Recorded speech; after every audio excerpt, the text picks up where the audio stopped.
Go, winner, number one. Go, winner. I was gonna do the pose that he does in the ooh. Hi guys, my name is Milan and welcome to a Tokudart. Yay! I know it's been a while. I think the last one I did was for Geats, which has been quite a long time ago. Editor, please tell me when that was. And also, editor, I would like you to watch the video. Video's pretty good. But that haircut though. Also, Bushinso is the best form from the show. Yeah, so it's been a while. I did actually record a King Oju one, but I never released it. Let me know if you want to. I think I still have the video, so anyway, that's besides the point, because today we'll be talking about Gozyuger. Now, this is going to be a very different video because for the first time in a while, I'm going to talk about a show that I wasn't so fond of watching for the first few episodes. There are some like cons that I definitely want to talk about, but I think the show is getting better. I actually liking the show now. Like, we're on episode 7. I'm just talking about the first 5, but like we're on episode 7, and I really like this week's episode actually. So, but yeah, like that's besides the point though. There are just some things that I do need to make clear that I'm not the biggest fan of right now. But it is being kind of sorted out, so let's just get that out of the way first, because I do want to talk about the show as a whole because I do like it. I just made like some points or like some of the things that happened in the episode I did like and I want to talk about. So let's just talk about the things that I didn't like, because I want to talk about the good parts mainly. So the first thing that I want to talk about is Horu and his acting. So I'm not an actor, all right. I don't want to make that. I just want to make that clear, all right. But I will say that sometimes when he says some things, it doesn't sound. I'm not as interested, you know. Like he doesn't capture me.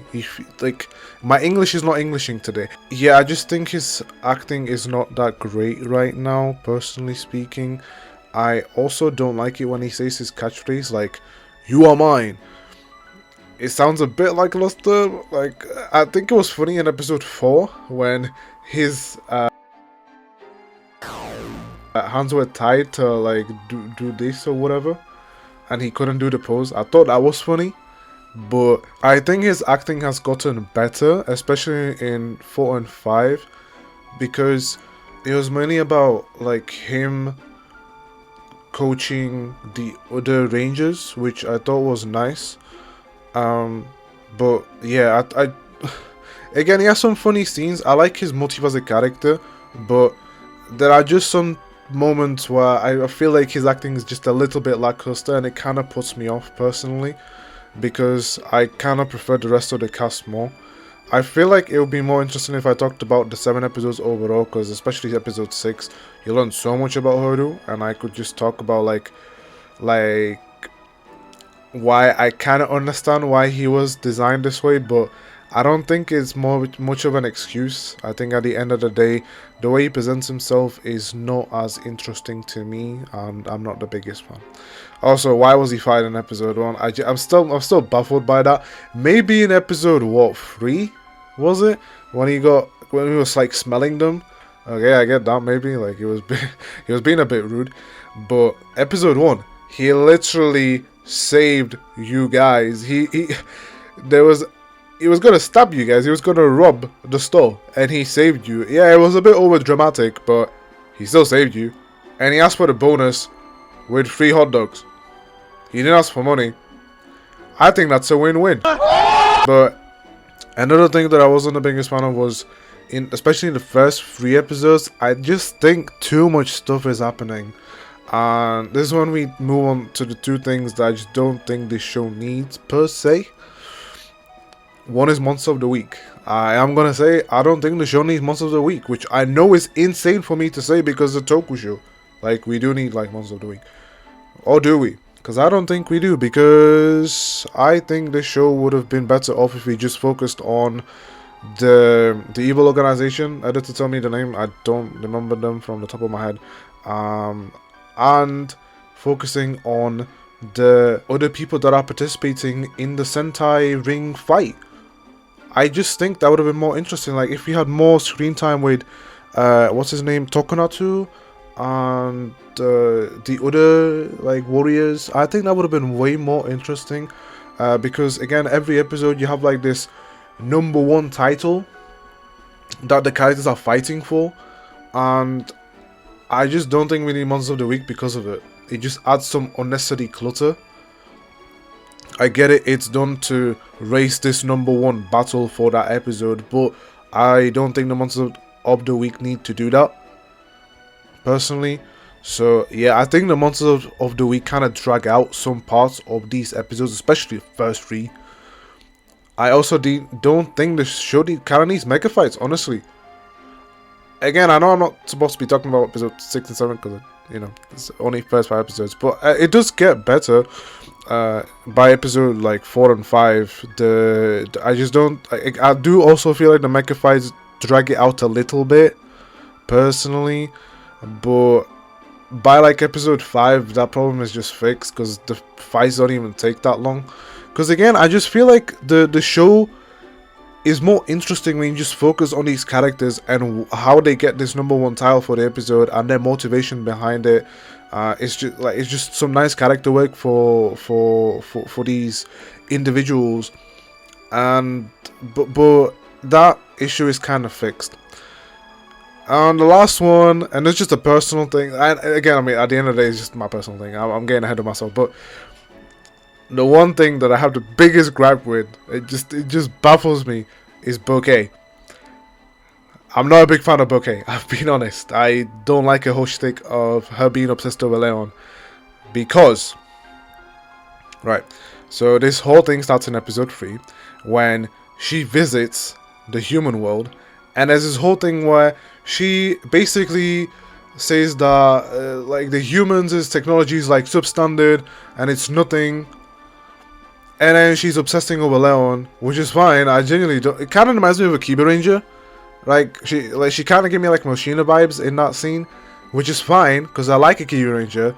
And then the part that I don't like is the part when she then fights him in the mecha, and then Leon like fighting her. I call him Leon, but that's not his name. Anyway, you know what I mean. He fights her in the mecha, and then that accidentally causes her picture of him to get torn, and now she's like depressed because of it, but she doesn't know that he's Goju Leon. No, I don't like it. It doesn't work for me. I don't find it funny at all. I think it's mainly because of the fact that in episode 3, like before she starts being obsessed with him, she's more like this like kind of serious character where she's like wondering about the things that are happening in the world of Gozyuger, and then you throw it into this field. Come on, man. That does, again, for me it doesn't work. I think it's kind of disappointing in a way, because I had these expectations for this character and you're throwing them out of the water, personally. So I don't know, for me, I don't like it at all. I really don't find it funny when it happens. I know a lot of people like found it hilarious when like she was doing the like overreacting scene when she was fighting him in the mecha, but for me, again, just no, I just don't like it at all. But I think that's all the things that I don't like about the show, because everything else I did. So let's get straight into it. So I'm just gonna like talk about the things that I liked, like episode by episode. So in the first episode, so I know I talked about why my issues with Haru, but other than that, I like the way he's introduced. Actually, I like the fact that he's like, again, he's a lone wolf. He's quite misunderstood, and he just wants to like do his thing. Like the man wants to get a job. Give him a job, guys. Come on. And he clearly cares about people. Like, he got beat up because these people were threatening the life of the owner of the place that he stays at. I thought that was quite considerate, and he also gets along with the owner's child. We see like this like funny relationship that they have, where they just make faces with each other. So I do like that, and I like the way he's introduced. I also find it interesting how he doesn't per se have a wish, but he just clearly just states that he just wants to be number one. which I think is interesting. I think we'll find more about this character later, because he's kind of introduced as kind of a soulless character. He doesn't, like, all of his aspirations are just gone. And again, if I could talk about episode 6, I will talk about it more. But just talking about the first 5 episodes and just what you get so far, I think he's just presented as like the soulless character that got everything taken out of him, and he kind of has no motivation to get back to that point again. But he's like, you know what? I don't mind. I guess I'll do it since I don't have a job. I feel you, Haru. I feel you. So yeah, I like that introduction about him. Introduction. I will also say that I love the action. I like the visual design that they have for the show. I think it's quite cool. I just think they should throw off the outfits that they have when they get into Tokudart. I don't know what's going on there. I think it's okay. I like the guy when they start off like the battle and he does like ooh, like shout out. Honestly, shout out to you. I respect it. I respect it. I really like the action. I think the action is like done pretty well, especially in the first episode where you have like the punches and the kicks and everything. I think that's pretty cool. And I like the shout outs that they have, like number 1 Goju Wolfu and all this stuff. Again, I like the visual design they have for the show. It's pretty fun. So yeah, that's a big thumbs up for me. Another thing that I like is the opening and the ending. I don't know how I felt about the opening at first. I think it didn't work when they played it live in the press conference. I think you didn't get like the hypeness that you would if you heard it like from the studio, because once I heard it properly in the like the show's opening scene, I liked it a lot. Like I like when I just go number 1. You know, I also find it funny how they just do a Fortnite dance, like I think it's even more funny when you then find out about Kinjiro and his age. Kind of makes that whole scene more funny. I also like the ending. I honestly like the ending more than the opening, like ring ring my ring ring, you know. So I wish we had like an ending. I don't know why. I kind of want endings to come back. Is it just me? Maybe I'm just used to the ending of Bumbunjira. maybe that. I also think Ryugi Goju Tirano has the funny. He has the funny, guys. I like the introduction where he just like plays on the piano that he just like pulled up, because he has like, so like all of them have like different powers. So Haru has smell. I call him Leon, but I know he has an actual name. He has hearing. Kinjiro has eyesight.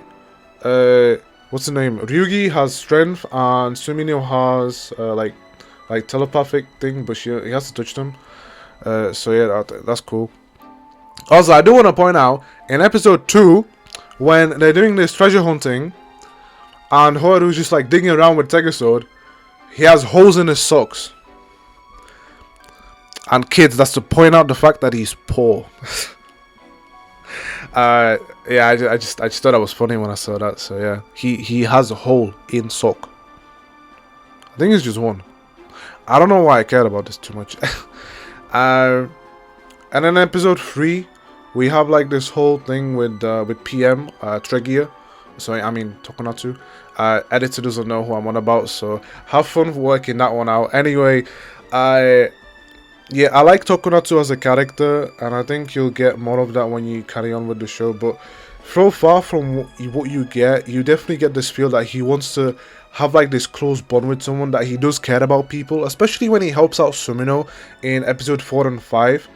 Like, he wants her to achieve that goal, and I think that was quite sincere. I think it was quite nice of him. And he even, like, he's not seen as like a sinister guy. Like, obviously, like, he wants to achieve the title, he wants to collect all the Sentai rings, but at the end of the day, he doesn't seem like a bad person. And I like that about him. It compared to like the other Sentai warriors that we've seen, where they just like have quite an ego. So I like that we have like a bit of a change. Now let's talk about Sumino and Kinjiro, because we definitely had specific episodes for them, which I do appreciate. So let's talk about Kinjiro first in episode 4, where we have a unique spin on a character. We have this old man who gets essentially a restart in his life by turning young. I do find it funny that he has to eat eggs. He has to be a cannibalist to turn young. And we have this moment where Kinjiro's whole shtick is about the fact that he's quite stubborn. And his stubbornness about life kinda is his main downfall, because he is now seen as this type of person, and he's preventing, like, for example, his grandchild to express themselves. He thinks that his grandchild doesn't have a dream, that he's quite aloof. But the truth is that he does have a dream. He wants to be an artist.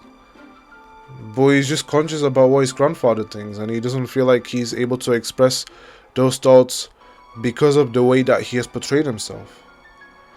And Kinjiro realizes this because his whole thing is like, he wants to be like one of the party people. I don't know, I just find that cringe when he says that, because I think it's just the English, like, party people. I don't know why, I just find it funny. But again, like, because of his stubbornness, he hasn't realized that if he wants to be this party person, he needs to be free, and he needs to accept that things don't need to be maintained anymore. Like, he has done so much for his family. You know, he's an old man, not anymore, but you know what I mean. And he can be free. He can do things that he wants. He can experience life more. It's a blessing. And he understands that by telling his grandson to do whatever he wants, that they will appreciate him for it. And I love that. I really like it. But of course, like, it doesn't change him as a whole character, of course, because at the end of the day, he's still an old man in a young body. And I like how he does, like, the old dance. He plays, like, cassette tapes in episode 5. I don't know, I find this really cool. I really do. And I think that's when the show got, like, was like here to, like, back here. And that's when we then talk about episode 5. And okay, so episode 5 is really interesting because I never had to do so much investigative work. Kind of funny because she's a detective, but you know what I mean. Like, I never had to do so much, like, work into an episode to talk about it, because I feel like, honestly, this episode is a little bit confusing at first sight, unless you kind of pay attention. And I'll tell you why. Throughout this show so far, Sumino is unable to transform, and we don't know why. We later find out that she is on a quest for revenge for her sister.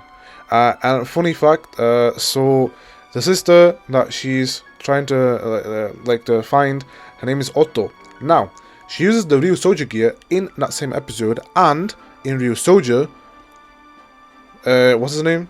Ryuso Gold. He has a sister called Otto. So I see what you're doing, Toei.